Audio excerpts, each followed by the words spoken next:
मनोज के सर पर खून सवार था। आज या तो वो खुद को मार जाता या फिर विजय को मार डालता। गाड़ी चलाते हुए भी मनोज के दिमाग में बस विजय द्वारा किए गए हर वो जुर्म घूम रहे थे, जिसकी वजह से आज मनोज अपना सब कुछ खो बैठा था। यही सोचते सोचते मनोज ने सीधा अपनी गाड़ी विजय के बड़े से घर के गेट में दे मारी। गाड़ी और गेट के बीच हुई इस टकराव से घर की दीवारें तक हिल गई थी। विजय के घर से निकली इस धमाके की आवाज़ को सुनते ही विजय के सभी समर्थक उसके घर की तरफ भागे। आप लोग सोच रहे होंगे कि मनोज और विजय के बीच ऐसी क्या दुश्मनी थी जो मनोज विजय के घर उसे मारने के लिए पहुंच गया था।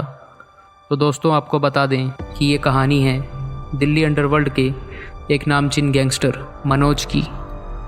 और ये कहानी शुरू होती है आज से लगभग 8 साल पहले, जब मनोज की उम्र केवल 14 साल की थी। मनोज आउटर दिल्ली के एक एरिया जमुना पार में रहता था।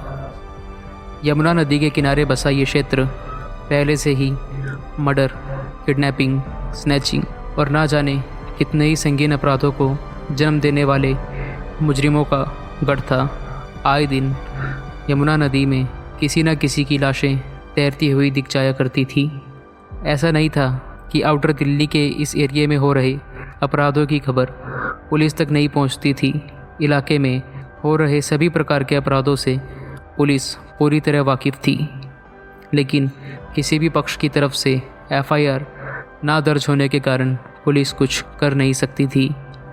दरअसल जमुना पार के लोग कानून के इंसाफ से ज़्यादा बदला लेने में विश्वास रखते थे, और इसी वजह से आज आउटर दिल्ली का ये इलाका इतना बदनाम था कि नए लोग इस इलाके में आने से भी खौफ खाते थे। और ऐसे ही बदनाम इलाके में जन्म हुआ हमारे कहानी के मेन कैरेक्टर मनोज का।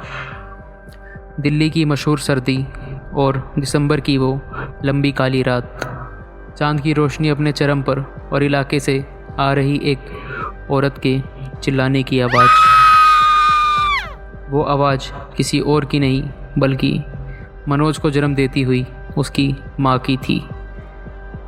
इलाके में कुत्तों के भौंकने, बिल्लियों के रोने और चमगादड़ों के चिल्लाने की आवाज़ों को चीरते हुए मनोज की माँ की आवाज़ पूरे इलाके में गूंज रही थी।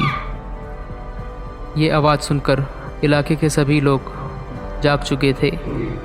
दरअसल मनोज के पिता उसकी माँ से शादी के कुछ समय बाद ही गायब हो गए थे, और मनोज की माँ अकेले ही एक टूटी फूटी सी झोपड़ी में अपना और अपने होने वाली संतान का ख्याल रखती थी।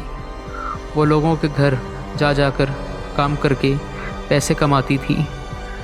कमाए हुए पैसे इतने कम होते थे कि उससे वो सिर्फ 2 वक्त की रोटी ही खा सकती थी।